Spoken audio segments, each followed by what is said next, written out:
और बाबा आदम के क्वेश्चन नहीं करवा रहा हूं, हर एक एग्जाम का लेटेस्ट और इतना करवा रहा हूं कि आपको कुछ नहीं करना। अब सेट सल द्वारा 30 के मैं आपको 2-3 क्वेश्चन कराऊंगा एवरेज स्पीड, यही करने, इसके अलावा आपको झांकना भी नहीं है कि क्या आया सेट सल के पेपर में।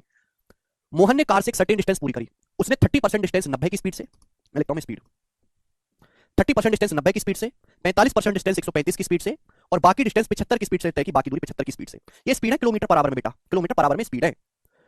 उसकी एवरेज स्पीड बताओ। डिस्टेंस देखो पहले, डिस्टेंस 90 की स्पीड से 30% डिस्टेंस, 135 की स्पीड से 45%। अभी बचा कितना मेरे दोस्तों यहां पर? ये बचा है 30, 45, 75, 25%। तो डिस्टेंस का रेशियो आ गया डिस्टेंस का। हालांकि 5 से काट सकते हैं हम इसको, 5 से। देखो बच्चों, देखो भाई साहब, यहां ना मुझे और एक आसान चीज दिखाई दे रही है, एलसीएम से भी एक आसान चीज दिखाई दे रही है, इसको बोलते हैं जुगाड़। हमारे पास देसी जुगाड़ है भाई, जो तरीका मैंने आपको सिखाया वो तो है कामयाब भाई। एवरेज स्पीड निकालने के लिए चाहिए हमको टोटल डिस्टेंस बटे टोटल टाइम। सारे के सारे फसाद की जड़ है टाइम। अगर टाइम आसानी से निकल जाए तो जिंदगी इजी बन जाए। टाइम टाइम कैसे आसानी से निकलेगा? टाइम बराबर होता है डिस्टेंस को स्पीड से भाग देना। अब 30 को 90 से भाग दूंगा, फ्रैक्शन में जाएगा /3, 45 को 135 से भाग दूंगा /3, 25 को 75 से भाग दूंगा 1/3। यानी कि मेरी जिंदगी आसान बन जाए अगर मैं इस पूरे डाटा को केवल 3 से गुणा कर दूं, 3 से गुणा कर दूं।